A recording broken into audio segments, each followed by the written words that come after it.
si Magnus naman ay naglaro kahapon sa Title Tuesday. Ayan, at wala man siya sa St. Louis Rapid and Blitz, pero sa Title Tuesday, ayun, silang dalawa ni Nakamura.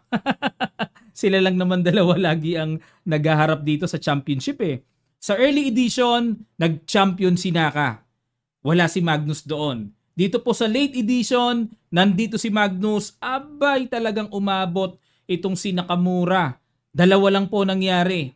Si Magnus ang nakakuha ng late edition o itong si Nakamura ay nakakuha ulit dalawa. Hits niyang championin ang Title Tuesday early and late editions. Yan po ang ating aalamin mga kamatsas. At bago tayo magsimula, sa mga nagtatanong po kung paano i-download ang Internet Chess Club, ang link po ay nasa description below lamang. Click nyo lang yon para makaproceed na kayo at maka-download na kayo. Okay, ang ginawa dito ni Magnus nag-E4, E5 si Naka, Knight F3, Knight C6, Knight C3. Ayan ang tinatawag na 4 Knights Tango. Sa ibang katawagan ay 4 Knights game.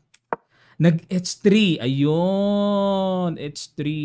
Dito kasi kung i-convert sa Scotch D4. Kung magbi-Bishop B5 naman, yan yung talagang pinakalaro ng 4 Knights game. Pero dito, nag-H3 muna si Magnus. Nag-Bishop to B4. In-A3 lang. At kinapture na ang Knight. D takes.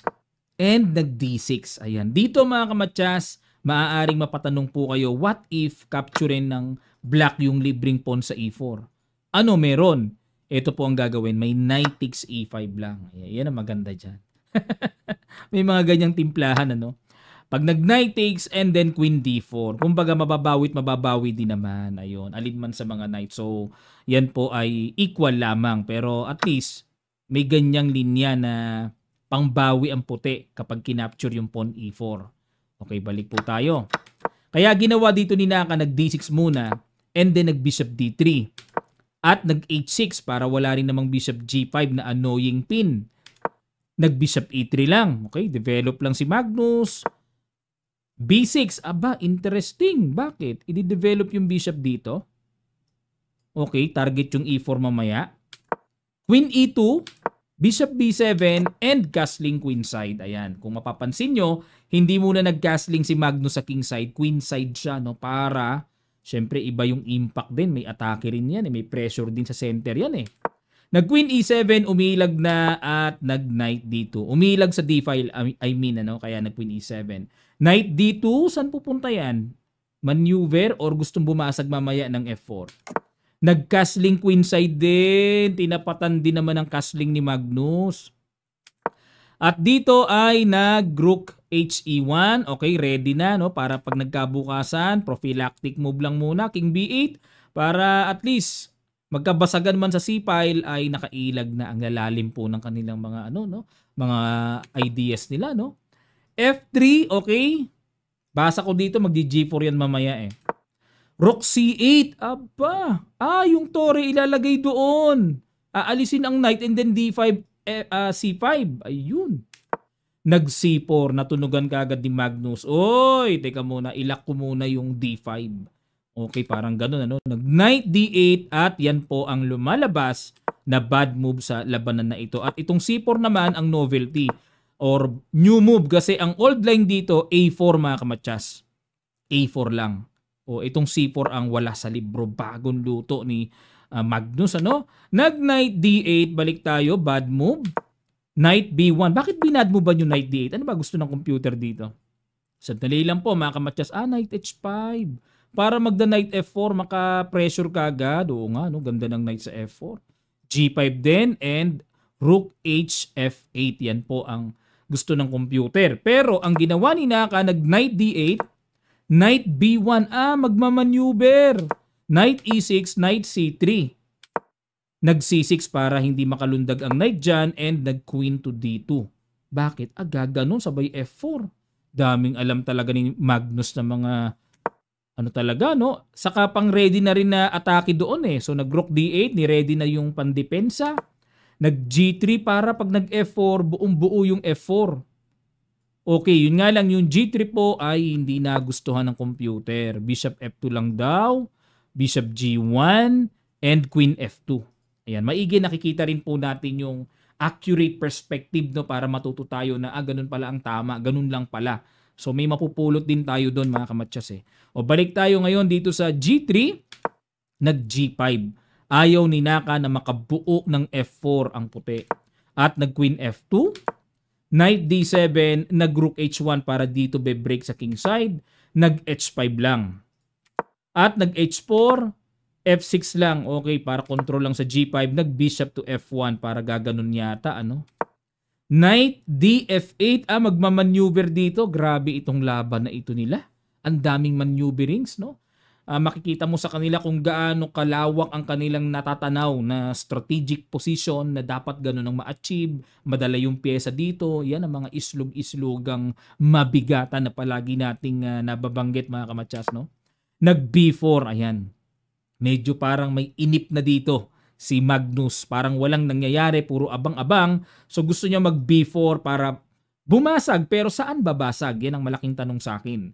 And itong B4 ay shield ng White King, pero bakit parang kinumpormiso niya yung King Baka mapasubo yung King dyan O shield yan pero binukas. Okay, nag Knight G6, kinapture muna capture and Bishop H3. Queen F6, okay, pressure dyan sa may ganon, paparating. Kinapture na ang Knight capture and kinapture yun. Nabitin. Rook F8 pressure and nag Queen E3. Pag kinapture yun, may ganon. Grabe talaga, eto na. O King C7 muna, support muna sa D6 and nag F4 na. Okay, wala nang pakialam dito si Magnus, makuha man yung pawn niya sa C4. O kinapture muna, capture na and F5. Yan ang natanaw ni Magnus dito. And Bishop E7, yun ang natanaw. Yan ang natanaw ni Magnus na malakas. Oo nga, may ganun na pala. Layo nang nakikita ni Magnus talaga. Nag Knight G4, atake muna sa Queen and nag Queen G3. Naku po, tiniriple-triple pa ang threat sa D6. At nag Rook E8 at dito mga kamatsas, grabe ang ginawa. Ang tindi. Find the brilliant move na binitawan ni Magnus. Gustong gusto po ng computer engine yung tira na yon. Sa ilang sandali lang, tutuloy kagad natin. Start.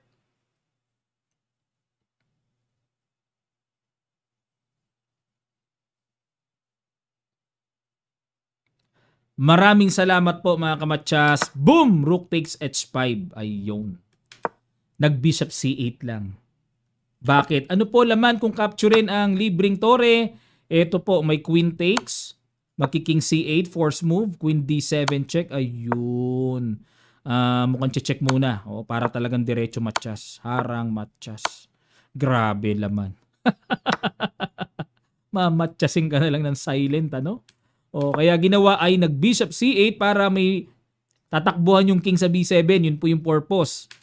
Pero kinapture muna yung tore, capture, and nag Queen D4, ayun. Dinaan na sa yaman. Pero may option naman para umayaw, nag Queen G8 na lang para depensado pa yung tore sa H8. And nag B5, ayun, para mapilit naman dito ni Magnus na magkanda expose talaga yung King ni Naka. Rook H6, depensa, and nag F6 pang cover. At nag Queen G5 check, King B2, Knight E3. Ayun, kumbaga maaari makagulo ng makagulo, gagawin talaga. Pero kinapture lang po yung pawn, capture, and nag Rook D3 atake sa Knight. Knight G4 and Queen D5 check. Hindi na pinahirap ni Magnus sa mga bagay-bagay. Kinapture ng Knight. Okay, para may check dito, Bishop E6 check and takbo, ganon. Ayun. So ito pong C4, very deadly. Bakit? May Knight B4 check. Imagine niyo po King A5, Rook takes A7. Matchas ang King sa A5. So dito ang ginawa ay kinapture na yung Knight. Obligado, Capture and then kinapture, capture. Nga lang po, lamang ng isang pawn and then with connected pass pawns ang puti. Talagang totally hopeless na ito sa puti, mga kamatsas. Sa black pala, sorry. Wala na Wala na, connected pass pawn yan Wala na po yan. So kaya dito ay niresign na ni Naka. Bakit? Pagka gumanon kasi gaganon lang yan. Unstoppable Unstoppable. Walang kahit na gumanyan pa yan, ganun pa rin. Kahit na gumanyan pa yan, may check pa rin. Unstoppable. Okay. At dahil dyan, ito po ang kanilang standing. Pakita ko sa inyo. Champion si Magnus, 10.5 points. Isa lang ang maswerteng nakatabla at si Nakamura, not bad for him kasi po 10 points. Isa lang ang talo niya kay Magnus na nag-champion. So champion ng early edition, second place ng late edition. Very nice.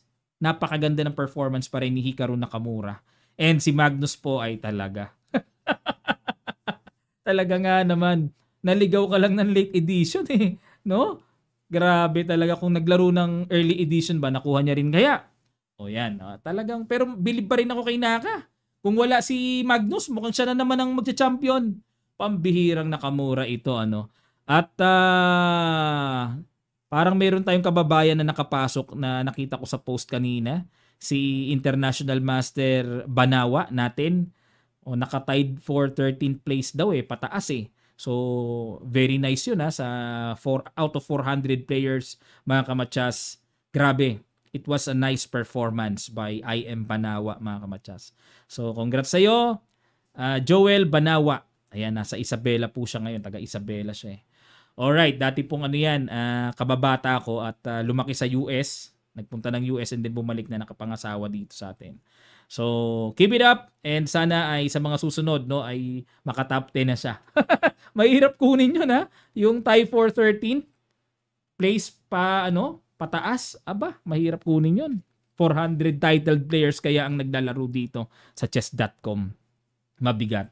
Ayan mga kamatsas, at dito po bago tayo magtapos, update lang tayo sa Internet Chess Club. Ito po 'yun kapopost ko lang kanina ng puzzle. So, pag meron na po kayong ganito, Internet Chess Club, may account na kayo, click nyo lang yung mission button, ayan, para malaman nyo po dito yung mga, ayan yung, pwede ko nang i-claim yung daily puzzle ko for today. O pag kinilaim ko po yan, record na kagad yan, o achievement upgraded. So, tapos na ako, ayun kumbaga yung daily puzzle ko, tapos na. And, click ko yung missions, ano pa yung kulang ko, ayan kulang pa ako ng 45 dito. So, meron pa akong 5 days budget para tapusin naman yung weekly puzzle solver kung tawagin. Play 50 puzzles. And then yung daily duel ko ay, or duelo, yung laro, 5 games. O yan, kapag kinilik ko to, makikipaglaro ako mga kamatsas. Pero pwede kong i-click to para at least makaisa na ako. Limbawa, abang tayo mga kamatsas. 1 minute and blitz. Okay, and then click ko yung players. Ilan ba yung players na nandito ngayon? May mga Pinoy bang nakababad? May mga masters ba? Ayan, dito mapapansin nyo, mabababa pa yung rating mga kamatsas. Kasi nga po, ayun, may Philippines si Rap Fela 1631. Karamihan dito mababa pa ang rating. Kasi bago lang po ito, na-replenish lang kasi ito eh. And then karamihan ng mga taga-chess.com and Lichess dito po ngayon nagtatatambay. Ayun, may isang IM Ayan, may IM ditong nanonood lang yata o naglalaro. Pwede kasi manood ng games dito mga kamatsas habang nag-iintay ka kung sino yung makaka-challenge mo. Ayan, may meetings pero yan, player na Pinoy yan. Kumbaga meetings lang. Yung meetings kasi computer yon, di ba? Yun ang ginaya niya eh. Ayan, at balik tayo dito sa new game. Medyo wala pa pong naglalaro, pero dito lang po kayo niyan. O kaya playbots, meron din po yan. Pag kinilik nyo yung missions, may playbots dito eh. Ayun daily bot games. Sa loob pala ng isang araw, ang target ay 3. So pag kinilik ko po yan, yun yung lalabas. Halimbawa, meron na ba ditong bago? Ito bago to Pagong. Ang pangalan ay Morla. Relax lang daw siya, relax. Ayan, laruin natin mga kamatsas. E4. Tingnan natin si Morla, relax. Relax lang daw eh. Relax lang. Wait lang po, adjust ko lang po mga kamatsas Adjust ko lang. Ayun, i-adjust ko lang para. B5, kaya nga relax pala. Ito yung ibig kong sabihin. Di capture natin. Tingnan natin, baka naman gambit yan. Baka malakas tong si Morla, relax.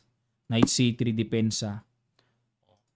Laruin na natin para magkaroon kayo ng idea. Ay, walang time. No time control. No time control. Dapat may time pala. Pero okay lang. Mabilis naman siyang tumira. Uy, magkakasling ako. Hindi pa ako naka-Knight F3. Ano ba yan, Gots? Ba't ka magkakasling? Kainin natin. Then, okay. Magdi-D4 siya Parang papangit ako Mag-ano nga muna ako. Bishop D3 kahit ipit muna to. Kasi parang pag nag-bishop b3 ako, may d4 kasi siya. O, magkakasling ako. O, tingnan natin. Bakit ba tinawag na relax ito? Ano meron? O, knight e7, rook e1. O, sige, tingnan natin. Tingnan natin, mga kamatsas. Ayan, dito magsasacrifice tayo. Check. Ayan yung tinatawag na Greek gift pattern. Ayan, tapos magdi-d4 tayo. Check. Pero parang pwedeng chumek, ano? O check nga muna ako. Check. Tingnan natin kung aangat dito or dito or gaganon kasi may queen h5 ako. Yun, umangat na nga. O pero expected ko yan, mga kamatsas. Expected yan. Ito naman ang gagawin ko dyan, d4. So para may depensa yung knight ko. Ayan, and queen d3 check. Check. Ayan. O, kung magna-knight siya harang, meron akong g4. Threat ko yung gumanon lang. Okay. Ngayon naman, ito yung gagawin ko. Queen h3 para may threatening check ako doon sa h7. O, tingnan natin kung ano yung tira niya dito, mga kamatsas. Nag f4. Ayun. Pagka-chumek ako dito, may capture siya dyan. Ang ganda ng laban namin, Nagagandahan ako dito, O, teka lang muna. Pag chumek ako dito, harang, may ganun, ano? Check ako dito, kain dito. Capture ako doon. May harang siya. So, tingin ko dito ang best. Yan, para tapatan ko yung king niya dyan. So, may threatening dito ako ngayon. Check ako ngayon. Yan. Check. Saan siya pupunta? Ayun, obligado siya doon. At pag kinapture ko to, capture. Check. Ayun, nagka-fatal na siya. Obligado, king e8. Ubos ang mga pyesa niya. Ubos. Check. Angat. Ubos ang pyesa, no? Ibig sabihin, tama talaga yung bishop takes h7 natin Check. kanina. Tama yung Greek gift sacrifice natin. Greek gift sacrifice. Ayan, sacrifice ulit tayo dito para pag kinapture, libre yung bishop. Pag kinapture naman ito, may knight takes. Ayun. So, dami nating sacrifice, O, capture. Dami nating sacrifice. Ang ganda ng laro natin sa bot na to, Knight Check. d8 check muna tayo para mapilitan siyang umangat para mas ma-expose yung king niya. O, ayun. Kung tutuusin, pwede na akong chumek dito, no? Pero feeling ko, may mas maganda pa. Check na lang ako dito. Check. Yan, para mas lalo siyang umangat. Okay, angat ka lang, angat. Angat ka lang. O, takbo doon. Baka mamatchas pawn pa to, O, check, check, check. Check, check. Parang may matipon pa to, Gaganon siya, mag-c5 siya. Parang feeling ko, check dito, gaganon siya. Sige nga. Check. Feeling ko may matipon, Feeling ko lang. O yan, matipon nga. Nakita Check. ko na. Kita ko na matipon. Kita nyo na ba, mga kamatsas? Matipon. Check. O, angat yan doon. Angat yan doon. Only move. Check. Harang bishop. Kainin ko ng pawn. Matipon. Ayos. O, Check. ayun, no? Nagtagumpay. Ganda ng pagkamate, no? Nagsimula doon sa bishop takes h7, mga kamatsas. Ayun. Greek gift pattern yun. Maraming position na po pwedeng lumabas yun. Pero kailangan, alam nyo yung pattern ng Greek gift. Sa mga di pa po nakakaalam, search nyo lang sa Google. Lalabas yung Greek gift sacrifice. Yung Greek niya, G-R-E-E-K, as in Greek. No, parang galing sa Greece. Greek. Okay, salamat po, mga kamatsas. Yan po ang ating video for today. Sana po nag-enjoy kayo. And don't forget to follow and subscribe yung Facebook page din po ng Internet Chess Club. Meron silang Facebook page and mag-download na po kayo para magkaroon kayo sa inyong mga cellphones, ready to play and ready to solve puzzles na rin. Maraming salamat. Magkita-kita pa tayo sa mga susunod pang chess updates.